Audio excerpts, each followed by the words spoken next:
لا جناح علیکم، تم پر کوئی حرج نہیں، ان طلقتم النساء ما لم تمسوهن او تفردوا لهن فریضہ، تم اگر اپنی بیوی کو طلاق دو، صرف نکاح کیا ہو اور کوئی تعلق نہ پایا گیا، مثلا رخصتی نہ ہوئی، خلوت صحیحہ نہ پائی گئی اور پھر طلاق دے دی گئی، تو اس کا مہر کتنا ہے؟ ایسی عورت کا مہر کی دو صورتیں ہیں۔ اگر مہر مقرر کر دیا گیا ہے تو پھر آدھا مہر دینا ہوگا، مثلا 1,00,000 روپیہ مہر رکھا گیا تھا تو 50,000 روپے دینے ہوں گے، اور اگر مہر مقرر نہیں کیا گیا، صرف نکاح ہوا تھا، تو پھر اسے ایک جوڑی کپڑے کی دینی ہوگی، ایک جوڑی کپڑے کی دینی ہوگی۔ اسی کا بیان ہے کہ اگر بغیر چھوئے، رخصتی ہوئے بغیر عورت کو طلاق دے دیا گئی، یعنی عورت کو طلاق دی گئی، او تفردوا لہن فریضہ، اور کوئی مہر بھی مقرر نہیں کیا گیا، ومتعوہن، تو کپڑے کی ایک جوڑی انہیں دی جائے، علی الموسع قدرہ، طاقتور پر اس کی طاقت کے مطابق ہے،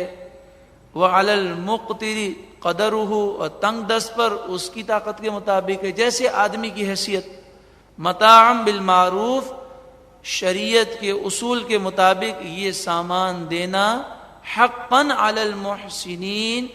نیکوکاروں پر یہ لازم ہے، یہ واجب ہے۔ وَإِن طَلَّقْتُمُوهُنَّ مِن قَبْلِ أَن تَمَسُّوهُنَّ،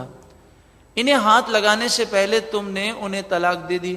یعنی خلوت صحیحہ، رخصتی سے پہلے۔ رخصتی کا کانسیپٹ ذرا سمجھیے گا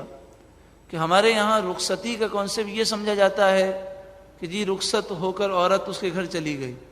لیکن شریعت میں یہاں خلوت صحیحہ بار بار کہا جا رہا ہے، خلوت کہی جا رہی۔ خلوت کے معنی تنہائی میں، نکاح کے بعد مرد اور عورت تنہائی میں انہوں نے ملاقات نہ کی ہو تو پھر یہ مسئلہ ہے۔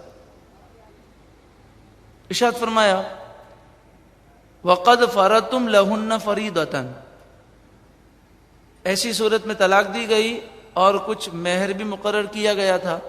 فَنِصْفُ مَا فَرَضْتُمْ، تو جو مہر مقرر کیا اس کا آدھا دینا ہے، إِلَّا أَن يَعْفُونَ أَوْ يَعْفُوَ الَّذِي بِيَدِهِ عُقْدَةُ النِّكَاحِ، یا آدھا مہر دینا ہے، لیکن مطلب عورت اگر معاف کرنا چاہے تو عورت کو اختیار ہے، اور شوہر زیادہ دینا چاہے تو اس کو اختیار ہے۔ وَأَن تَعْفُوا أَقْرَبُ لِلتَّقْوَىٰ، اور اے مردوں اگر تم زیادہ مہر دے دو تو یہ تقوی کے زیادہ قریب ہے۔ وَلَا تَنْسَوُا الْفَضْلَ بَيْنَكُمْ، اور جب طلاق ہو جائے تو آپس میں ایک دوسرے پر فضل کرنا اور احسان کرنا نہ بھولنا۔ ان اللہ بما تعملون بصیر، بے شک اللہ تعالی جو تم کرتے ہو اسے دیکھ رہا ہے۔ طلاق کے بعد بھی غیبت، چغلی، تہمت، بہتان سے بچانا ہے۔ ایک بزرگ علیہ رحمہ کا ان کی زوجہ سے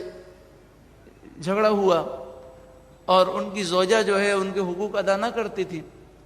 تو یہ بات کسی طریقے سے کسی صاحب کو پتہ چل گئی، تو وہ ان بزرگ کے پاس آئے اور کہنے لگے کہ آپ کا اور آپ کی زوجہ کا کیا مسئلہ ہے؟ تو آپ نے فرمایا کہ وہ میری بیوی ہے اور اپنی بیوی کی بات کسی سے کہنا یہ شرم اور غیرت کے خلاف ہے، جاؤ یہاں سے اپنا کام کرو۔ پھر آپ نے طلاق دے دی۔ جب وہ زوجہ حقوق ادا کرنے کو تیار ہی نہ تھی تو آپ نے طلاق دے دی، اور شریعت کا یہی حکم ہے۔ طلاق دینے کے بعد جب وہ عورت کو آپ طلاق دے چکے، آپ کا اس سے کوئی تعلق نہ رہا، تو وہی صاحب پھر آ گیا، وہی شخص پھر آ گیا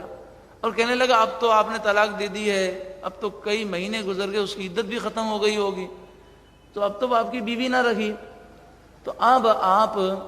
مجھے بتا دیں کہ اس کے اندر کیا عیب تھا۔ تو چونکہ اس کا مقصد صرف عیب کو سننا تھا، لذت حاصل کرنا تھا، جیسے لوگوں کو پنچات ہوتی ہے، لوگوں کی ٹھو میں اور گھریلو باتیں سننے کا بڑا شوق ہوتا ہے بلا وجہ، تو آپ نے فرمایا دیکھو بھائی میں اسے طلاق دے چکا، وہ عدت گزار چکی، اب وہ غیر عورت ہے، وہ میری بیوی نہیں ہے، اور کسی غیر عورت کے متعلق بات کرنا یہ شرم اور غیرت کے خلاف ہے۔ کتنی پیاری سوچ تھی۔ تو غیبت سے ہر حال میں بچنا ہے۔ فرمایا وَلَا تَنْسَوُا الْفَضْلَ بَيْنَكُمْ، آپس میں فضل کو مت بھولنا،